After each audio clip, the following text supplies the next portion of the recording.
Hello and welcome to Prayag Career Institute's English class। यह video learn to write and speak English के लिए है।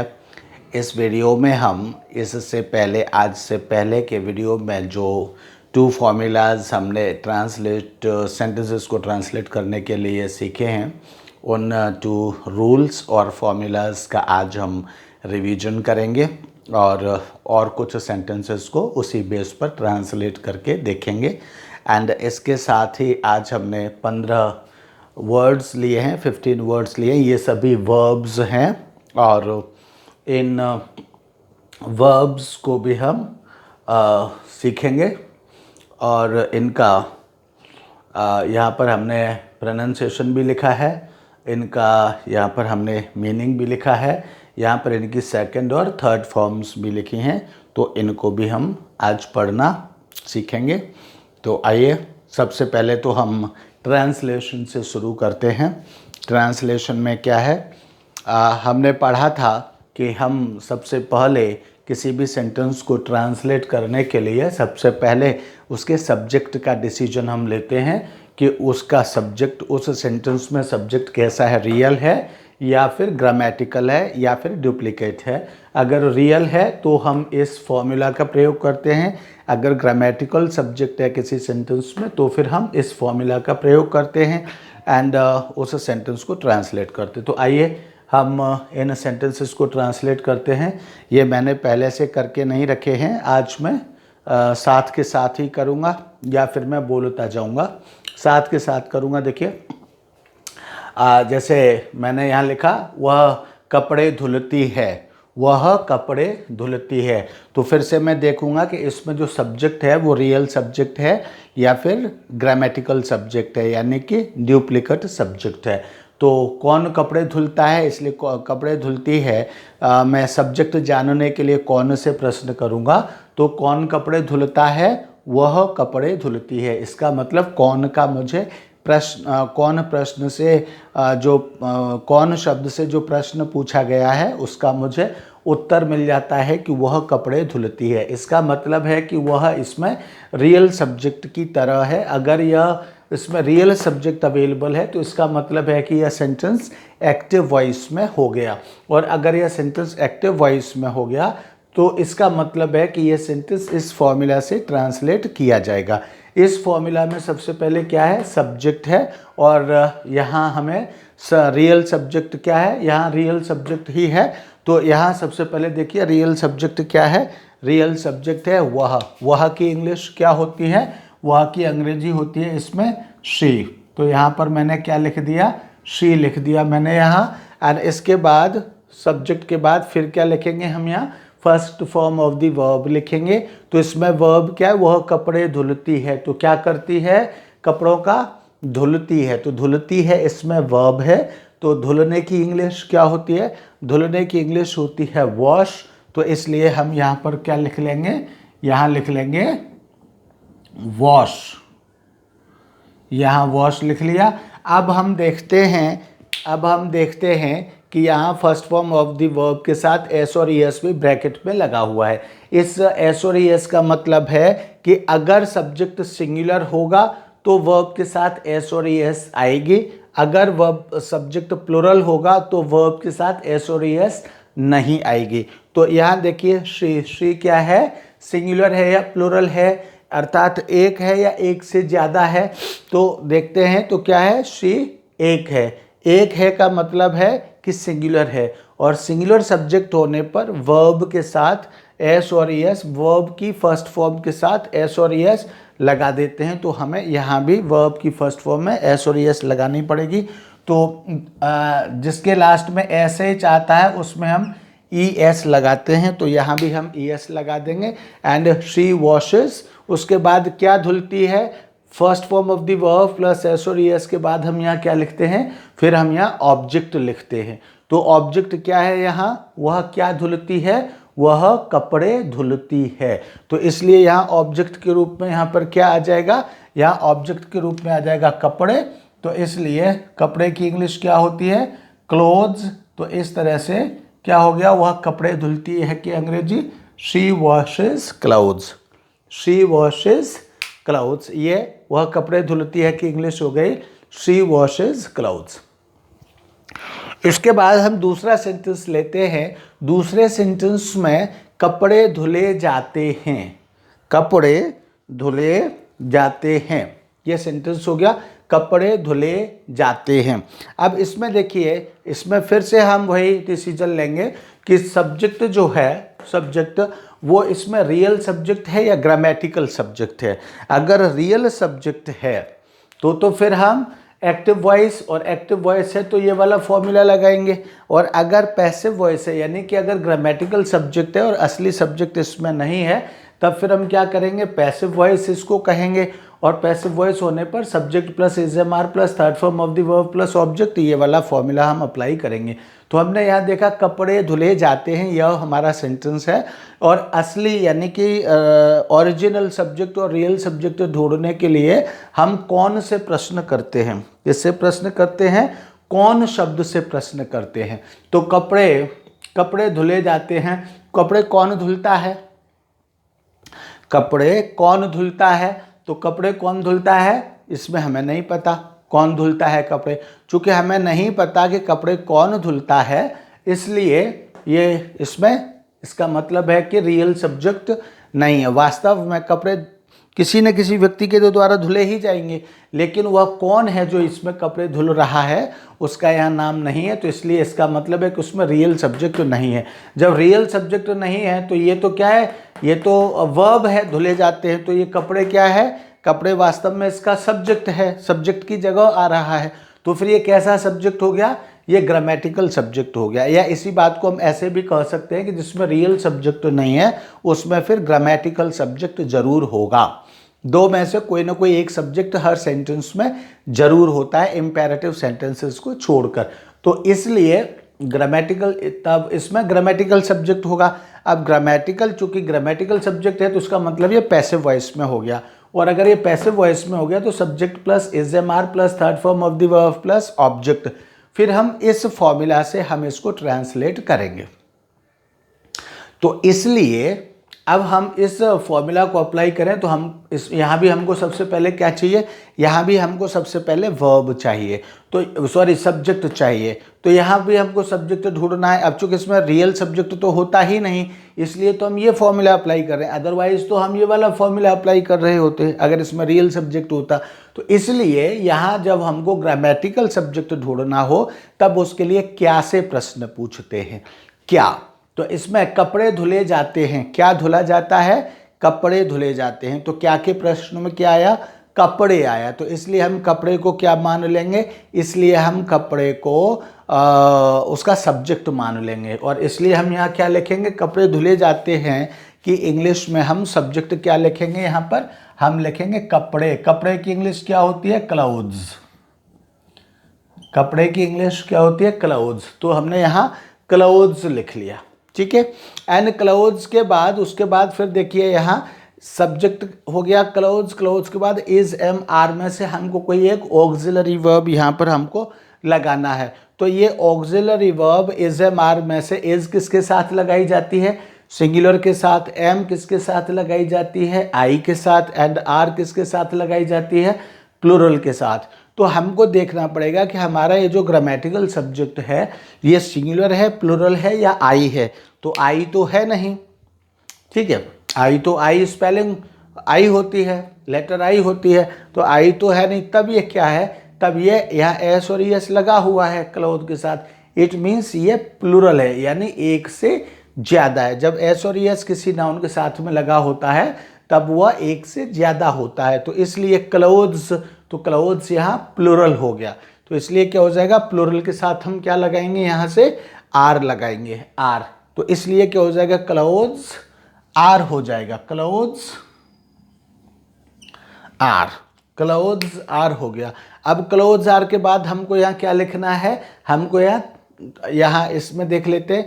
Are के बाद हमको यहाँ third form of the verb लिखना है। तो इसमें third form of the verb लिखेंगे। Third form of the verb लिखने से पहले हमको ये पता होना चाहिए वर्ब इसमें है क्या। तो वर्ब इसमें क्या है, कपड़े धुले जाते हैं। कपड़ों का क्या किया जाता है, धुले जाते हैं। तो धुलना इसमें क्या है, वर्ब है। जिसमें एक्शन होता है, जिसमें शरीर चलता है, मूवमेंट होता है, उसको हम वर्ब कहते हैं। तो धुलने में मूवमेंट होता है, इसलिए धुलना शब्द क्या है, वर्ब है। तो इस वर्ब की यानी धुलना शब्द की हमको थर्ड फॉर्म चाहिए।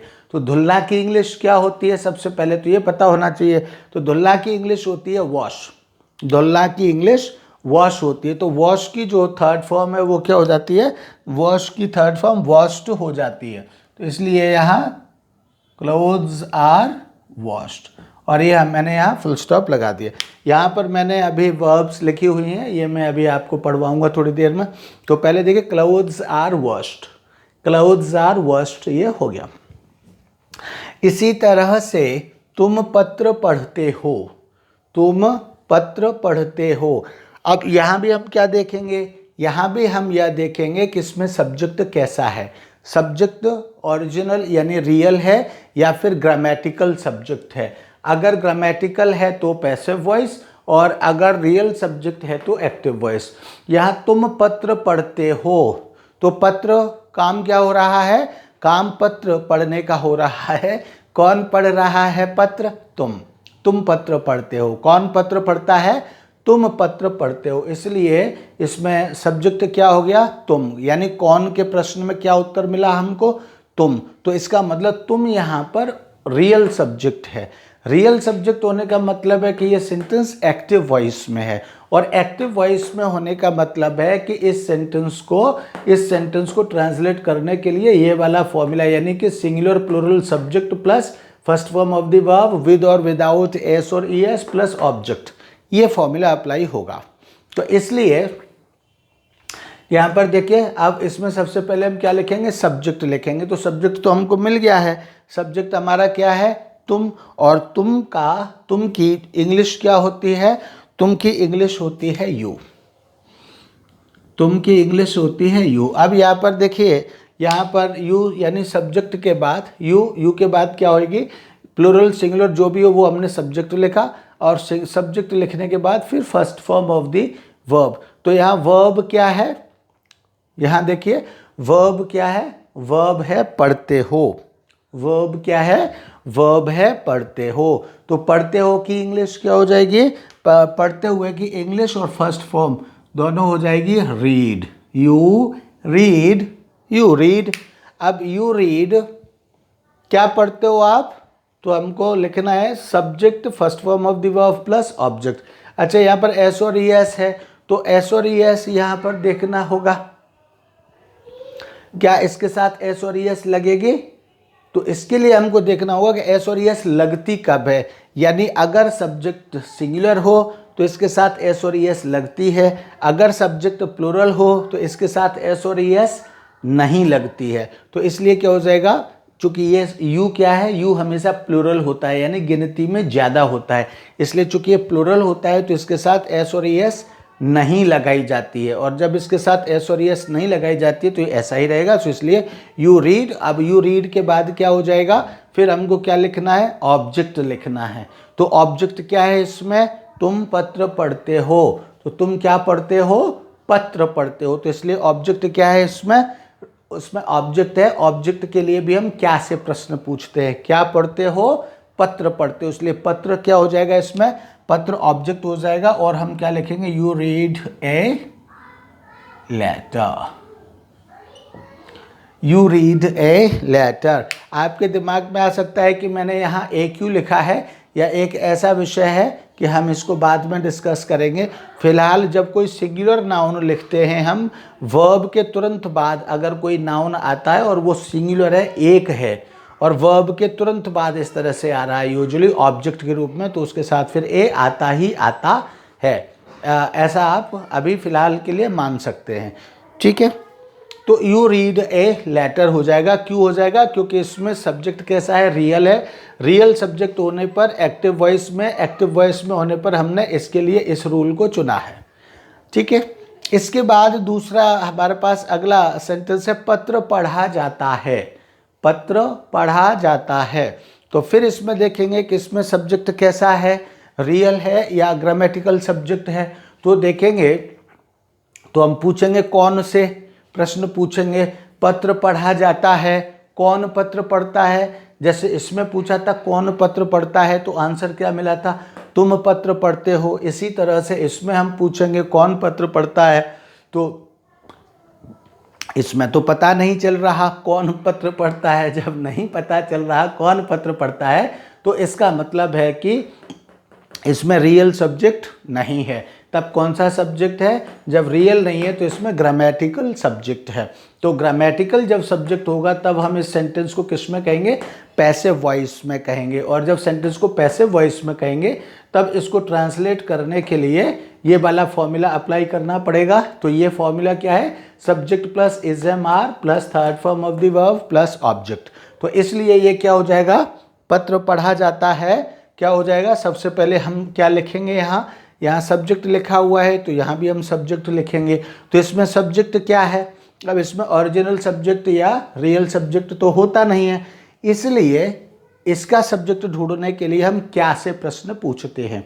तो क्या पढ़ा जाता है, प्रश्न पढ़ा जाता है, सॉरी पत्र पढ़ा जाता है। क्या पढ़ा जाता है, पत्र पढ़ा जाता है। इसलिए हम यहाँ पर क्या लिखेंगे, सब्जेक्ट क्या हो जाएगा, लेटर। तो क्या हो जाएगा, ए लेटर, ए लेटर, ठीक है, ए लेटर। उसके बाद सब्जेक्ट हो गया ए लेटर, इसके बाद फिर इज एम आर में से कुछ अपनी तरफ से लगाया जाता है। तो लेटर क्या है, एक है या एक से ज़्यादा है। तो हम अगर तर्क शक्ति द्वारा हम सोचें तो हमें पता चलता है कि ये तो एक ही है, एक है, तो इसलिए इसके साथ क्या लगेगा, इज एम आर में से इज लगेगा और क्या हो जाएगा, a letter is, a letter is. उसके बाद क्या होगा, उसके बाद पढ़ा जाता है, यानी इज के बाद फिर third form of the verb लिखी जाएगी। तो इसमें वर्ब क्या है, वर्ब है लिखना, और सॉरी पढ़ना। वर्ब क्या है, पढ़ना, और पढ़ने की इंग्लिश क्या होती है, रीड, और रीड की थर्ड फॉर्म क्या होती है, रेड। लेकिन इसकी स्पेलिंग कैसी होती है, इसकी स्पेलिंग तो सेम रहती है रीड की, यानी READ, READ, तीनों ही फॉर्म्स में इसकी स्पेलिंग तो READ ही रहती है। लेकिन उसको पढ़ते क्या है, फर्स्ट फॉर्म में उसको रीड पढ़ते हैं, सेकेंड एंड थर्ड फॉर्म में उसको रेड पढ़ते हैं। तो यहाँ क्या हो जाएगा, अ लेटर इज रेड। यानी यहाँ देखिए अगर इज एम आर आया है तो अब इसका प्रोनाउंसिएशन क्या हो जाएगा, रेड हो जाएगा। अगर यहाँ ये इज एम आर नहीं होता तो सीधा इसके बाद होता तो क्या होता है, ये रीड्स होता और इसका प्रोनाउंसिएशन रीड होता, रीड। लेकिन चूंकि इज एम आर के बाद आ रहा है तो इसलिए इसका प्रोनाउंसिएशन क्या है, इसका प्रोनाउंसिएशन रेड है, स्पेलिंग यही रहेगी। यहाँ भी देखिए यही स्पेलिंग है यहाँ भी, लेकिन यहाँ क्या है, रीड, यहाँ क्या है, इसका प्रोनाउंसिएशन रेड, ठीक है। इसके बाद हमारा नेक्स्ट सेंटेंस है, हम उत्तर लिखते हैं, हम उत्तर लिखते हैं। तो यहाँ भी हम क्या देखेंगे, यहाँ भी हम ये देखेंगे कि इसमें जो सब्जेक्ट है वह रियल है या फिर वह ग्रामेटिकल सब्जेक्ट है।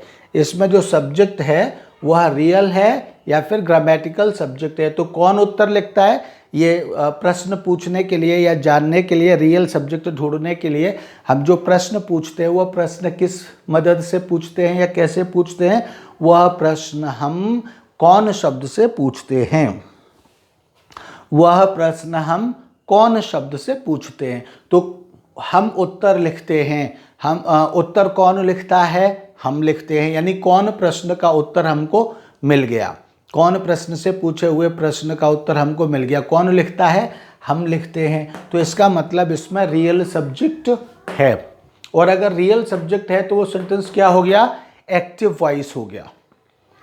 वह सब्जेक्ट क्या हो गया, वह सब्जेक्ट एक्टिव वॉइस, सॉरी वह सेंटेंस क्या हो गया, वह सेंटेंस एक्टिव वॉइस हो गया। और जब एक्टिव वॉइस हो गया तो फिर से हम इसी फॉर्मूला को अप्लाई करेंगे, और इसी फॉर्मूला को अप्लाई करेंगे तो क्या हो जाएगा, हम उत्तर लिखते हैं। सबसे पहले हम क्या लिखेंगे, हम सब्जेक्ट लिखेंगे। तो सब्जेक्ट क्या है इसमें, हम, और हम की इंग्लिश क्या है, वी, हम की इंग्लिश क्या है, वी। तो हमने यहाँ लिख लिया वी, वी, और उसके बाद फिर क्या लिखेंगे हम सब्जेक्ट हो गया, वी हो गया, वी के बाद क्या लिखेंगे, first form of the verb. तो इसमें देखेंगे वर्ब क्या है, इसमें वर्ब क्या है, वर्ब है लिखना, लिखना, जिनके लास्ट में ताहे तिये आ रहा हो वही वर्ब होते हैं। तो ताहे तिये किसके, लिखते के साथ में आ रहा है, तो यही वर्ब है। इसलिए ये हो गया लिखना, लिखने की इंग्लिश राइट। तो हम यहाँ क्या लिखेंगे, वो shall we write here, right.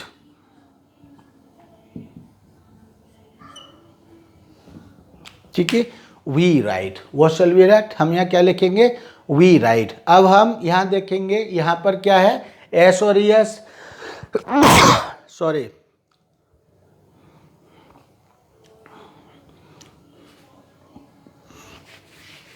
तो हम यहाँ क्या लिखेंगे, हमने यहाँ देखा कि राइट के बाद में फिर यहाँ क्या है, first form of the verb के बाद में फिर एस और ई एस है। तो हम ये देखेंगे कि क्या हमको एस और ई एस यहाँ लगाना है, क्या हमको एस और ई एस यहाँ पर लगाना है। तो हम देखते हैं कि यहाँ पर एस और ई एस तब लगाते हैं जब सब्जेक्ट सिंगुलर होता है, जब सब्जेक्ट प्लूरल होता है तब इसके साथ एस और ई एस नहीं लगाते हैं। तो सब्जेक्ट हमारा वी कैसा है, सिंगुलर या प्लूरल।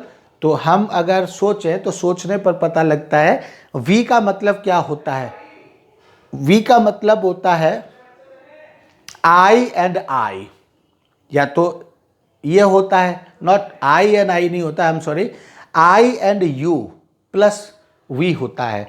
जब हम ऐसे लिखते हैं आई प्लस यू, तब जैसे हम 4 + 4 = 8 होता है, वैसे आई प्लस यू = वी होता है। ठीक है, तो यानी कि कितने हो गए, 1 and 2, यानी मोर देन 1 हो गया। मोर देन 1 हो गया तो क्या हो गया ये, तो ये प्लूरल हो गया।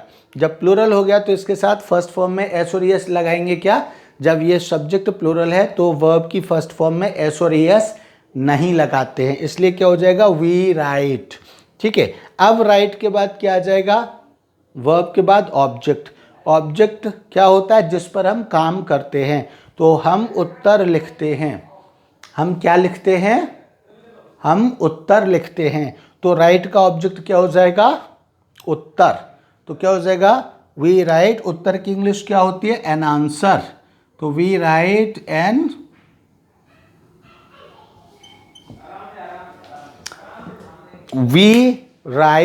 N answer, we write an answer, this is. So हम उत्तर लिखते हैं कि इंग्लिश क्या हो जाएगी, वी राइट एन आंसर। ठीक है, इसी तरह से उत्तर लिखे जाते हैं, नेक्स्ट सेंटेंस है, उत्तर लिखे जाते हैं। तो यहाँ भी फिर क्या देखेंगे, सब्जेक्ट इसका कैसा है, रियल है या डुप्लीकेट है। तो इसमें देखेंगे कौन लिखता है, उत्तर लिखे जाते हैं, उत्तर कौन लिखता है नहीं पता, तो इसका मतलब रियल सब्जेक्ट नहीं है। रियल सब्जेक्ट नहीं है तो ग्रामेटिकल सब्जेक्ट है, ग्रामेटिकल सब्जेक्ट है तो कौन सा वॉइस हो गया, पैसिव वॉइस हो गया। पैसिव वॉइस हो गया तो ये वाला फॉर्मूला अप्लाई करेंगे। तो अब ये वाला फॉर्मूला अप्लाई करेंगे तो सबसे पहले क्या है यहाँ, सब्जेक्ट। तो हम इसको ट्रांसलेट करने के लिए सबसे पहले सब्जेक्ट इसका देखेंगे। अब इसको सब्जेक्ट ढूंढेंगे। अब चूंकि कौन से प्रश्न करने पर तो सब्जेक्ट मिला नहीं, तो इसलिए अब हम क्या, कैसे सब्जेक्ट ढूंढेंगे, क्या प्रश्न से सब्जेक्ट ढूंढेंगे, क्या। तो क्या लिखा जाता है, उत्तर लिखे जाते हैं। तो हैं शब्द दिखाता है कि उत्तर बहुत सारे हैं, हैं शब्द दिखाता है कि उत्तर बहुत सारे हैं। तो इसलिए क्या हो जाएगा, उत्तर की इंग्लिश आंसर्स, क्योंकि बहुत सारे हैं। एक होता तो एन आंसर हो जाता, बहुत सारे हैं तो क्या हो गया, आंसर्स।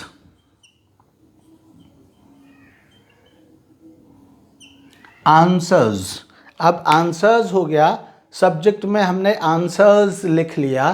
तो आंसर्स, इसमें देखिए एस आ गया। जब किसी नाउन के साथ में एस और ई एस आ जाता है तब वह नाउन क्या हो जाता है, तब वह नाउन प्लूरल नाउन हो जाता है। और प्लूरल नाउन होने पर उस सब्जेक्ट के साथ क्या लगाते हैं हम, एस और ई एस। एस और ई एस, सॉरी ये तो पैसिव वॉइस है, तो इज एम आर में से क्या लगाते हैं, उसके साथ आर लगाते हैं। जब कोई नाउन प्लूरल नाउन, मतलब जब कोई सब्जेक्ट प्लूरल हो जाता है तब उसके साथ, और पैसिव वॉइस में लिखा जाना है, और उसके साथ इज एम आर में से कोई वर्ब आनी है, तब कौन सी वर्ब आ जाती है यहाँ, चूंकि ये प्लूरल है तो प्लूरल के साथ क्या आता है, आर आता है। तो यहाँ भी क्या हो जाएगा, answers are, answers are, answers are हो जाएगा। एंड आंसर्स आर के बाद क्या लिखा जाएगा, इज एम आर के बाद third form of the verb. तो third form of the verb, सबसे पहले तो वर्ब क्या है, उत्तर लिखे जाते हैं, ता है ती है किसके साथ आ रहा है, लिखने के साथ, इसलिए लिखना शब्द क्या है, वर्ब। लिखना की इंग्लिश राइट, राइट की थर्ड फॉर्म रिटन, तो इसलिए यहां क्या हो जाएगा, answers are written, answers are written. इस तरह से मैंने आपको 2 to 4 and 2 6 मैंने ये आपको ट्रांसलेट करके दिखाए, और इसी तरह से अब आप इनको भी, तुम अखबार बेचते हो, तुम अखबार बेचते हो, मैं सीधा इनको ट्रांसलेट कर रहा हूँ, तुम अखबार बेचते हो, तो सीधा ट्रांसलेट कर रहा हूँ, बताइए मैंने सही किया कि गलत किया। You sell newspapers, you sell newspapers. अब मैं इसको सीधा आपसे बहुत ज़्यादा लेंथी डिस्कशन किए बगैर मैं कर रहा हूँ, तो क्या हो जाएगा, तुम अखबार बेचते हो, यू सेल न्यूज़पेपर्स, ठीक है। इसी तरह से अखबार बेचा जाता है, तो क्या हो जाएगा, ए न्यूज़पेपर इज सोल्ड। अब मुझे बताइए मैंने सही किया कि गलत किया, अ न्यूज़पेपर इज सोल्ड मैंने किया, ठीक है। वे बातें समझते हैं, तो मैंने क्या किया, आप अपना करके देखिए, दे अंडरस्टैंड टॉक्स। अगर मेरे किए हुए पर कोई भी सवाल हो तो आप कमेंट सेक्शन में लिख करके आप पूछ सकते हैं। बातें समझी जाती हैं, तो टॉक्स आर अंडरस्टूड, ठीक है। इस तरह से ये सेंटेंसेस मैंने आपको ट्रांसलेट करके दिखाए। इसी तरह से आप भी कुछ और सेंटेंसेस इस तरह से अपने बनाइए, बुक्स में दिए गए होंगे कुछ सेंटेंसेस, उन बुक्स को पढ़िए, और उन बुक्स को, पहले तो यही मैंने कल दिए थे, अब यही जो मैंने अभी किए इन्हीं को आप चेक करिए कि जो सेंटेंसेस मैंने ये यहाँ किए हैं उत्तर लिखे जाते हैं। यहाँ तक तो मैंने आपसे डिस्कस करके और पूछ करके बनाया है, तो ये तो गलत नहीं होंगे, लेकिन ये मैंने आपसे बिना पूछे बना दिए हैं, तो आपके अकॉर्डिंग ये गलत हैं कि सही है, ये इसको चेक करके बहुत बढ़िया से बताइए। यदि कोई गलती निकलती है तो मुझे ज़रूर बताइए, सुधारिए मुझे, ठीक है। एंड इसके बाद अब चूँकि आप लोगों में से बहुत सारे बच्चों के पास हो सकता है कि वर्ब्स भी ना हों, और आप इन सेंटेंसेस को भी समझने में आपको कठिनाई आ रही हो, तो इस उद्देश्य से मैंने यहाँ पर अब आपको ये वर्ब्स देना मैंने स्टार्ट किया है। और मैं जो मेन वर्ब्स होती हैं लगभग 20-30 वर्ब्स होती हैं, 200 और 250 215 या 250 के समथिंग कुछ वर्ब्स जो बेसिक वर्ब्स हैं, जो यूजुअली बुक्स में लिखी हुई होती हैं, कहीं ना कहीं किसी न किसी ग्रामर बुक में या कहीं ना कहीं लिखी हुई होती ही हैं वे, तो वो वर्ब्स मैं आपको फ़िलहाल यहाँ पर जब भी ये मैं आपको अभी दे रहा हूँ, जब भी मैं इसका आपको ये कराता रहूँगा, इसका रिवीजन कराता रहूँगा अभी 4-6 दिन, और तब तक मैं आपको ये रोज़ाना 15 वर्ब्स में आपको रोज़ाना देता रहूँगा। तो इनको आपको पढ़ने की, समझने की और लर्न करने की ज़रूरत है। देखिए, अगर आप अपने व्यवसाय को और आप अपने स्टेटस को, आप अपने बिजनेस को, जो भी कुछ करते हैं, एक नई अप्रोच देना चाहते हैं, तो certainly you need to learn English, ठीक है। एक अच्छा भारतीय होने के लिए तो आपको हिंदी ही पर भरोसा करना चाहिए और हिंदी पर गर्व करना चाहिए, लेकिन सिर्फ अपने बिजनेस को एक नया लुक या एक नई अप्रोच देने के लिए या एक न्यू वे देने के लिए या बिजनेस को अक्रॉस इंडिया ले जाने के लिए आपको इंग्लिश सीखने की ज़रूरत है। तो उस पर्पज़ से आप इंग्लिश ज़रूर सीखें।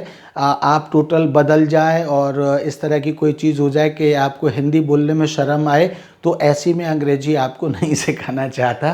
खैर, तो आइए हम इन वर्ड्स को प्रोनाउंस करते हैं और इनके मीनिंग्स हैं। देखिए, ये वर्ड है, ये इसका प्रोनाउंसिएशन है, ये इसका हिंदी मीनिंग है, ये इसकी सेकंड फॉर्म है। ऊपर मैंने लिखा नहीं है लेकिन ये सेकंड फॉर्म है और यहाँ पर ये थर्ड फॉर्म है, तो इसलिए इनको बहुत अच्छे से मैं पढ़ रहा हूँ। लेकिन ये अगर जूम करके देख लेंगे या इसको हॉरिजॉन्टल जो मतलब स्लाइड कर लेते हैं स्क्रीन को, अगर ऐसे स्लाइड कर लेंगे, हॉरिजॉन्टल कर लेंगे, तो फिर आपको ये सारे वर्ड्स दिखाई देंगे और इनको आप नोट डाउन कर सकते हैं। वैसे भी यूट्यूब पर चला करके तो आप कभी भी देख सकते हैं और बार बार इनको सुन सकते हैं। ABIDEBY, abide by, abide by. Abide by का मतलब होता है वचन का पालन करना। अबाइड बाय, अबाइड बाय का मतलब होता है वचन का पालन करना, वचन का पालन करना। दूसरा शब्द है अबाइड। देखिए वर्ड वही है लेकिन वहाँ बाई लगा हुआ है, यहाँ बाई नहीं है। ABIDE, abide. अबाइड, अबाइड का मतलब है सहन करना। ABIDE, abide. अबाइड मीन्स सहन करना। ARISE, arise. ARISE, arise. ARISE, arise. Arise means उगना, उगना, उगना, अस्तित्व में आना, that is arise. Come into life, that is arise. Arise, arise, ARISE, arise. Arise means उगना, अस्तित्व में आना। एंड अगला शब्द है awake. AWAKE, awake. Awake means जगना या फिर जगाना या जागना, जगना, जगाना। अवेक, अवेक मीन्स जगना, जगाना, जगना, जगाना। Next word is bear. इसका जो प्रोनाउंसिएशन है बे, BEAR, बे, BEAR, बे। बेयर मीन्स जगना और बेयर मीन्स सहन करना, सॉरी नॉट जगना, वो पिछला मुझे याद आ गया। तो बेयर मीन्स सहन करना, बे, बे। इसका प्रोनाउंसिएशन कभी भी बियर नहीं होता, तो ये बियर ना पढ़ें, बे, बे, BEAR, बे। बे मीन्स सहन करना। नेक्स्ट वर्ड फिर से वही है बे। बे दो शब्द होते हैं, एक तो होता है सहन करना, दूसरा होता है जन्म देना। इसी की थर्ड फॉर्म होती है बॉर्न, जिसको हम कहते हैं I was born on so and so date. तो बे, BEAR दोनों का प्रोनाउंसिएशन बे, बे। बे मीन्स जन्म देना। BEAT, beat. बीट मीन्स पीटना। BEAT, beat. बीट मीन्स पीटना, पिटाई करना। Next word is BECOME, become। BECOME, become। become means होना, बनना, होना, बनना, होना, बनना। बनना जैसे मैं टीचर बनना चाहता हूँ, मैं इंजीनियर बनना चाहता हूँ, तो उसमें बनना, होना, become। इसी तरह से BEGIN, begin। BEGIN, begin। BEGIN, begin। begin मतलब शुरू होना या शुरू करना। बिगिन मतलब शुरू होना या फिर शुरू करना। बिगिन मीन्स शुरू होना या शुरू करना। Next word is BEHOLD, behold। BEHOLD, behold। behold मतलब देखना, behold। behold मीन्स देखना, behold। Next word is bed, bed। BID, bed। BID, bed। Bed means बोली लगाना, बेड। बेड मीन्स बोली लगाना, बेड। बेड मीन्स बोली लगाना। BITE, bite. BITE, bite. BITE, bite. Bite means काटना, बाइट। बाइट मीन्स काटना। BLOW, blow. BLOW, blow. BLOW, blow. Blow, blow means हवा चलना या चलाना, ऐसे फूंक मारना, दैट इज ब्लो। ठीक है, तो ब्लो, ब्लो मीन्स हवा चलना या चलाना या ऐसी को फूंक मारना। हम ऐसे कहते हैं हवा चल रही है, विंड इज ब्लोइंग, तो इस तरह से हवा चलना या चलाना ब्लो, ब्लो, ब्लो। फूंक मारने को भी ब्लो। मार्केट में ब्लोअर आते हैं, वो ब्लोअर इसी वर्ब से उनका नाम बना है। Then BREAK, break. BREAK, break. BREAK, break. Break means तोड़ना, ऐसे 2 पीसेस में किसी चीज को तोड़ देना, break. Break break break means तोड़ना। इसके बाद है CHOOSE, choose. Choose choose choose choose. धीमे धीमे ये प्रोनाउंसिएशन पढ़ना भी धीमे धीमे आप लोग सीखेंगे। Choose choose. इंग्लिश में लिखने की स्पेलिंग अलग होती है और बोलने की स्पेलिंग अलग होती है। ये बोलने की स्पेलिंग है, अभी आप ये लिखने की स्पेलिंग को इसके अकॉर्डिंग मैं बोल रहा हूँ। धीमे धीमे जब ये सीखेंगे आप तो धीमे धीमे ये भी सीख जाएंगे। चूज।